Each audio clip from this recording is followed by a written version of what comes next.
Congratulations on the movie, Mr. Dean. Thank you, sir. Tell us from the very beginning, what got you interested in directing? I mean, it's your first full-time feature film direction. Right? It's the first feature I've had the opportunity to direct. I have directed a lot of television, and of course I used to direct second unit for Roland Emmerich in the years that we worked together.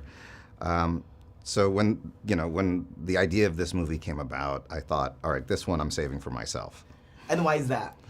Because I thought this is a movie where I can literally take everything I've learned from every movie I've ever worked on and put it all into one film. Well, it is a little ambitious, right? I mean, it's almost multi-genres. There's disaster genres. There's mystery thriller genre. I mean, there's even a dog for disaster. For a disaster hit, right? That's right. And there's a Hong Kong action movie. And there's a Hong Kong action film. That's right. It's a big undertaking. It was crazy. Yeah. It was kind of insane to think I could do this. And I love that you have a lot of international actors in here. And I love that your president is Latino in the film.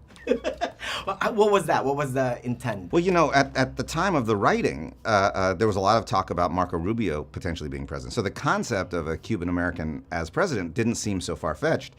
And frankly, any excuse to get to work with Andy Garcia, so. Oh, that's true. And speaking of multi-international, you're part Filipino.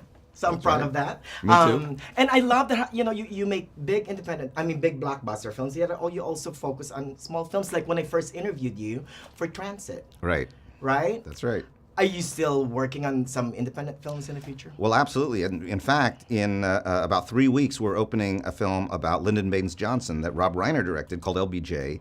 And Woody Harrelson plays LBJ, and I'm telling you, he's going to get an Oscar nomination for this thing. Wow. Yeah, he's amazing. So you got all your hands in the pocket and different.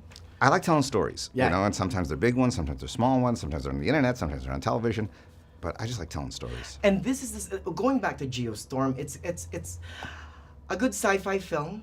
Has that big what if factor, right? Do you think something like that could happen? Well, I like to think of this movie as like a fable. For me, it was a story I told my daughter. This whole thing started because she was starting to learn about climate change, and she said, "Why can't we just build a machine to fix it?" And I said, "Well, that's a pretty complicated answer. What's going on with geoengineering? There's positives to it, there's negatives to it. It's a scary thing."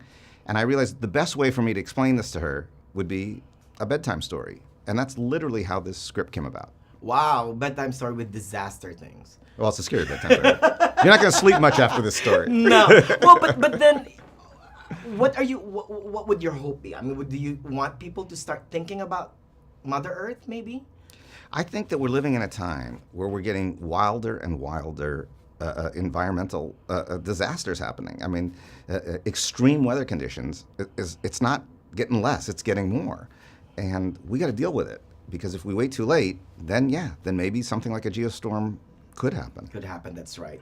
Good job. Maraming salamat, Mr. Dean. Thank you. Thank you. Nice to see you as always. Nice to see you, sir.